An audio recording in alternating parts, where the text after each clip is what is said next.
Welcome to Reading in the Rock, or welcome back if you've already been here before. Today it's time to buckle up for a June wrap-up. Let's go.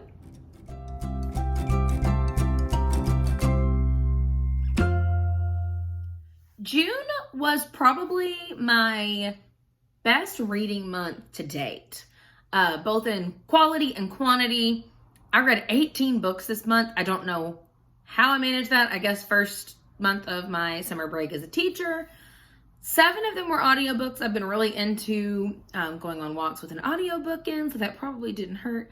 7 are either advanced readers copies or advanced listeners copies. So tons of cool stuff coming down the pipe from different publishers that I'm going to mention to keep your eye on. Pretty good genre range too in that vein. I'm going to start talking about audiobooks. I'm not going to put any Storygraph graphics in today. I did that not too long ago in my mid-year wrap-up, and there's just too much to wrap up here today. If you want to see those graphics, head down to my mid-year freakout tag video. A couple of audiobooks that I want to feature. The 2 audiobooks actually have kind of a theme in common, but couldn't be more different. The first is Sadie from Courtney Summers. This audiobook, I would highly recommend it specifically in audiobook form. It's a YA thriller, which is normally not my thing. But so Sadie is who the story's about. She's a young teenage girl who goes missing after the murder of her younger sister. And then the alternating point of view is a podcaster doing a true crime podcast about Sadie's disappearance. So you're getting Sadie's side of the story, and then you're getting interviews with family and friends. You're getting the podcaster investigating. So it's a really interesting thriller. Content warning on that one. There is some child maltreatment and misconduct there. If that is something that will affect you, I would recommend skipping this one.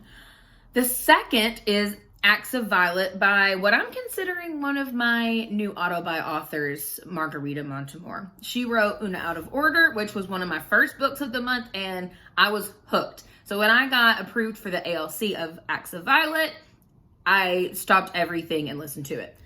Acts of Violet is the story of like a celebrity magician, and she mid-magic act vanishes, like actual disappears. The book takes place 10 years after this has happened.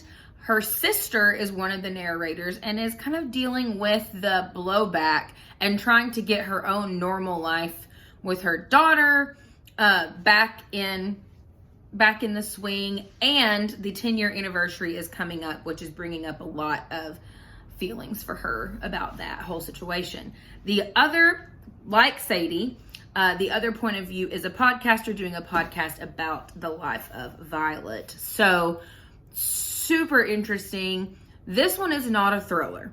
It is not primarily about the case. It is about Violet and her career and the relationships that happen throughout that career and the aftermath of her disappearance and the mystery behind that.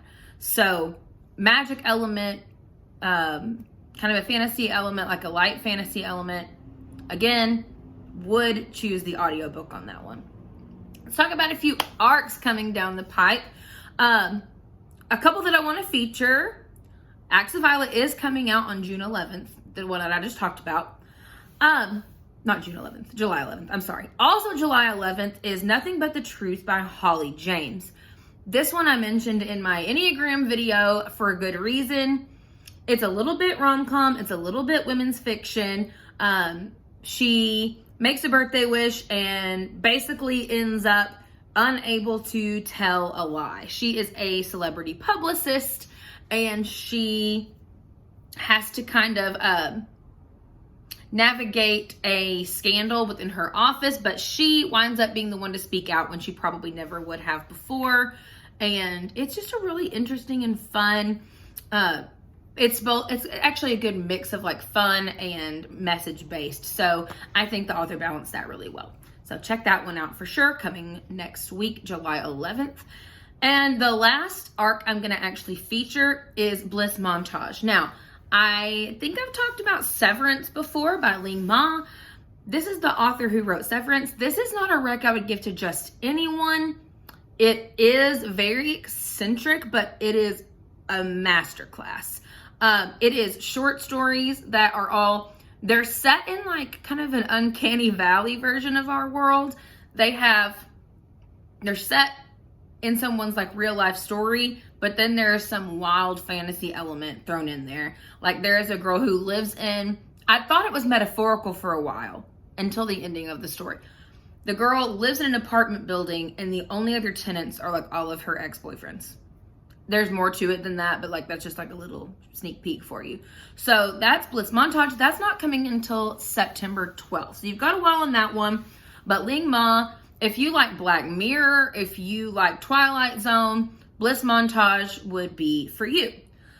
A few other arcs, not exactly what I had expected. Came out June 27th. Kind of a family drama. New Family Required, another family drama. It's coming out July 12th. Bet on It was a rom-com, but it just wasn't for me. I'm not a spice girl at all, and it just was more spice than story, and so it's a negatory for me. And then the most recent one I read was Marlo Banks Redesigned. It was really cute. It gave me what I wanted, like Love Hypothesis to give me, but it wasn't eye-rolly for a rom-com. And once again, not a spice person, and the spice was like very light in this one. So it didn't drive the story at all. So Marlo Banks is coming October 24th. And let's go over a couple of like actual physical copies. I read The Golden Couple. I needed a thriller to start the summer, and for all the hype it's gotten, I only gave it 3 stars. Just a little lackluster for me. So there's The Golden Couple. Casey McQuiston is slowly becoming a favorite. I Kissed Sherrod Wheeler, YA. I think I've already talked about it a little bit. Super important story for teenagers to see themselves in that story. My first Emily Henry. So cute. I'm reading Book Lovers next week when I go on vacation. People we meet on vacation was adorable. It was fun. It was likable. Like I said, I'm trying more rom-coms, and that one had a good balance. Y'all, you warned me. Tears. All of the tears. Beautifully written. Like, felt like I was reading it for like a classic lit class. Song of Achilles. But those last like 20 pages just ripped me. So I'm going to be reading light for a while after this back. I know it took me a while to get on this wagon, but gosh, like, talk about heavy. Yeah, those last few pages were just tearjerkers. And my top pick read of the month will surprise no one. Lobizona, my book club Reddit. Once again, you know, if I tab anything, that it's got some goods to it. I don't tab. And check her out. She is a fabulous writer of just straight good YA fantasy. I will tell you, this book gave me what like some of my like favorite YA series, like it gave me what Harry Potter gave me feeling wise. It gave me what I got from the Hunger Games, from Divergent, but like deeper. There was just a depth and a maturity to this. Manuela is an undocumented immigrant, and her family is in hiding. I don't want to give away too much. I really don't want you to know too much. She has a physical difference that keeps her hidden, and it is her basically discovering who she is. I don't want to give away anything. I'm not going to give any more plot away because I just need you to read it. It's almost best if you go in blind on this one, but I cannot recommend it enough. I'm picking up the second book from the library this week, and I'm so stoked about that. So there is my wrap up. If you want to go look at any of my graphics for my wrap up, they are over on my Apple Watch. Decided it needed it on this video. It's over on my Instagram page. And I know I said I was going to take a week off next week. I'm going to do a short July hopefuls video that I'm going to auto post for Monday. So if you want to see some things that are coming down the line for July, you can watch that video on Monday. Thank you so much for watching. I hope that you got a recommendation from this video that maybe was something that spoke to you. And like I said, I'll be on vacation next week, so there will only be a Monday video. That's going to be my July hopefuls video that you're going to see me in the same exact outfit. I'm just posting it at a different time. Thanks again, and I hope everybody has a safe, happy weekend and happy reading.